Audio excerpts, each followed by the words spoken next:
আপনারা জানেন যে আমার বিরুদ্ধে কি ধরনের গভীর ষড়যন্ত্র হচ্ছে। 1 টাকা না মেরেও 1 টাকা না খেয়েও আমি কিন্তু দুর্নীতিবাজ হয়ে যাচ্ছি, এবং সেটাকে প্রমাণ করার জন্য নারায়ণগঞ্জের একজন বিশিষ্ট ব্যক্তি যেভাবে উঠে পড়ে লেগেছে। আপনারা জানেন যে আমার বিরুদ্ধে তদন্ত কমিটিও করে দেওয়া হয়েছে, মন্ত্রণালয় থেকে তদন্ত কমিটি করে তদন্ত করা হচ্ছে। 1 টাকার সাথে যার কোনো সম্পর্ক নাই, 1 পাই যেখানে আমি হরণ করি নেই তাকে কিন্তু দুর্নীতিবাজ আখ্যায়িত করা হচ্ছে। কেন করা হচ্ছে আপনারা দেখেছেন, বিগত এই 6-7 মাস লাগিয়ে আমার বিরুদ্ধে কত মানববন্ধন হলো, আমার চামড়া তুলে নেওয়ার প্রশ্ন উঠলো, মারার প্রশ্ন উঠলো। আমি কিন্তু তাদের সামনে যেও দাঁড়িয়েছি, তাও আপনারা দেখেছেন। সর্বশেষ চেষ্টা যেটা চলা হচ্ছে সেটা হচ্ছে মন্ত্রণালয় থেকে যে কোনোভাবে হোক যে কমিটি করা হয়েছে সেই কমিটির মাধ্যমে এখন যত কিছুর বিনিময় হোক 2-4 লাইন লেখায় দেওয়া যে হ্যাঁ শামীম ওসমান যে অভিযোগ করেছে সংসদে সেই অভিযোগটা সত্য, আইভি দুর্নীতিবাজ এবং সে অনেক জালিয়াতির আশ্রয় নিয়েছে। আমার কিচ্ছু যায় আসে না উনি কি করলো, কে কি করলো, মন্ত্রণালয় কি রিপোর্ট দিল, আমার কিচ্ছু যায় আসে না। আমার যায় আসে আপনারা আমাকে কি বললেন, আমার নারায়ণগঞ্জবাসী আমাকে কি বললো। আমি দুর্নীতি করি কি করি না সেটা জবাব দিতে যেমন আপনাদের কাছে তদ্রুপ আমার উপর আল্লাহর কাছে। কারণ এখানে আমি এই চেয়ারে যখন বসছি আমি আমার আল্লাহরে হাজির নাজির করে আমি এখানে কাজ করার চেষ্টা করি মানুষের কল্যাণে, জনগণের কল্যাণে।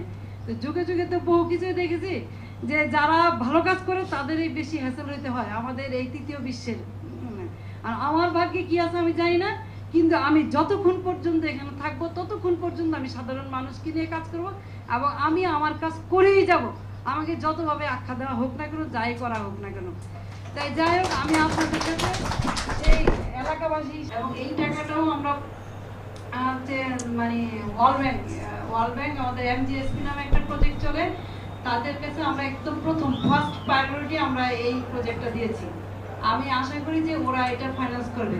তবে এটা হয়তো আজকে কালকের মধ্যে পত্রিকাতে দিয়ে দেবো, আমরা একটা বেগু কিনতে চাচ্ছি। বেগুর দাম হয়তো কত 10 কত টাকা হবে, 1,80,00,000 দিয়ে আমি বলছি অন্য কাজ বাদ দিয়ে হলে বেগুটা কিনবেন। কারণ আমি যখনই খালটা খনন করা শুরু করে দিব তারপরে আপনার অন্তত আশ্বস্ত হবেন যে না আমার কাজটা অলরেডি শুরু হয়েছে।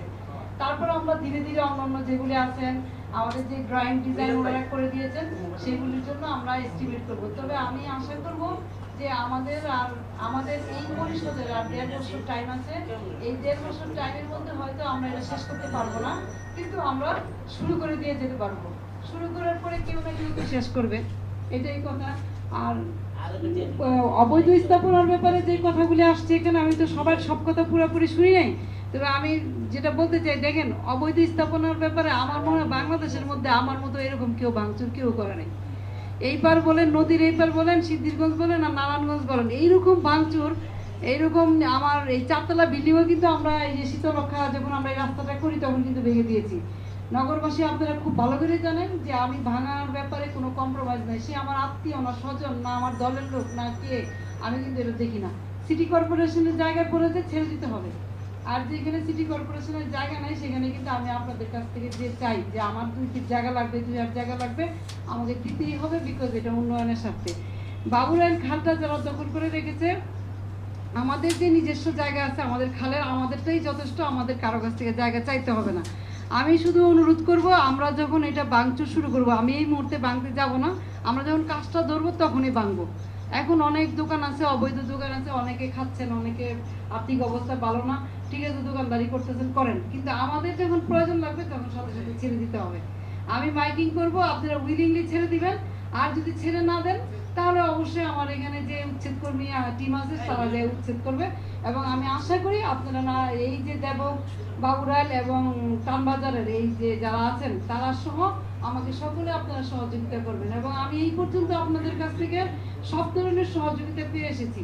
আমার কিন্তু একার পক্ষে ভাঙা অনেক কিছু সম্ভব না যদি সহযোগিতা না করে।